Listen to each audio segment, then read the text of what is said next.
ہم سب ان 6 ججز کو سلوٹ کرتے ہیں، ان کی جرت کو، ان کی ہمت کو. انہیں پہلی دفعہ ایک ہائی کورٹ تقریباً مکمل ہائی کورٹ نے کھل کر یہ بات کہی ہے کہ ہمارے کام میں کھلم کھلا یہ انٹیلیجنس ایجنسیز اور اسٹیبلشمنٹ انٹرفیئر کر رہی ہے اپنے مقصد کے، اپنی مرضی کے فیصلے لینے کے لیے اور اپنی مرضی کے فیصلے جو ان کو ناپسند ہیں ان کو روکنے کے لیے. لہذا پہلی بات تو اس کی،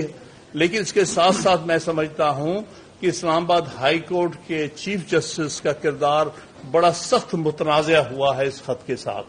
کیونکہ یہ بارہا ان کے نوٹس میں لایا گیا ان ججز نے کہ کیا ہو رہا ہے، کیا ججز اسلام آباد ہائی کورٹ کے ججز کے ساتھ کیا ہو رہا ہے اور جو کورٹ سبارڈینیٹ کورٹ کے ججز جو ہیں جیسے ڈسٹرکٹ ججز کا بھی اسے حوالہ دیا ہے ان کے ساتھ کیا ہو رہی ہے، ان کو پروٹیکشن نہیں دی جا رہی. تو اس لیے ان کا جو اس معاملے میں رول ہے وہ قابل قدر نہیں ہے. دوسری بات یہ ہے کہ انٹیلیجنس ایجنسیز جو ہیں یہ کیوں اس میں انٹرفیئر کرتی ہیں، کیا کام ہے ان کا ججز کے ساتھ، کیوں وہ ججز کے ساتھ کانٹیکٹ میں آنے کی کوشش کرتی ہیں. اس کا مطلب ہے کہ مخصوص فیصلے لینے کی کوشش ہے اور جو انڈیپینڈنٹ فیصلے ہیں ان کے رستے روکنے کی کوشش ہے. اس لیے اس میں ہماری سب کی، یہ سارے پاکستان کے وکلاء کی یہ مطالبہ ہے کہ آپ اس کے بارے میں جوڈیشل کمیشن مقرر ہونا چاہیے اور ہم چیف جسٹس آف پاکستان سے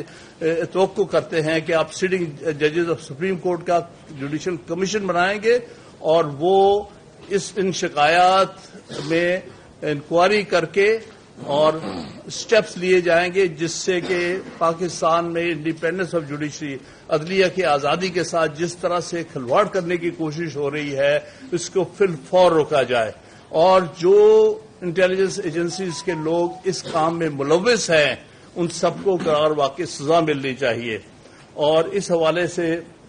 جو ہے ہم ایکسپیکٹ کرتے ہیں کہ چیف جسٹس آف پاکستان اپنا مناسب رول ادا کریں، کیونکہ اس خط سے ایک چیز بھی ظاہر ہو گئی ہے کہ یہ شکایات تقریباً 1 سال قبل یعنی مئی 2023 کو ان ججز نے اس وقت کے چیف جسٹس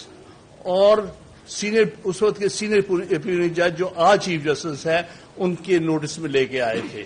اور یہ تاریخ کے سامنے جواب دہ ہوں گے دونوں چیف جسٹس کہ ان شکایات پر آپ نے کیا ایکشن لیا. ابھی تک تو بظاہر پچھلے 10 مہینے گزرنے میں کوئی ایکشن نظر نہیں آ رہا جس سے حالات دن بدن بگڑے ہیں جن کا انہوں نے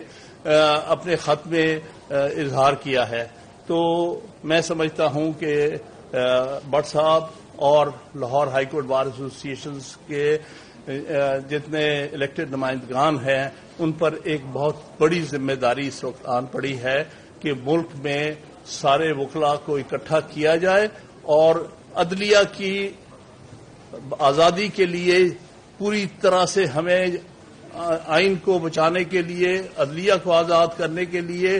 اور ملک میں رول آف لا لانے کے لیے یہ جدوجہد کرنی پڑے گی. وکلاء اتحاد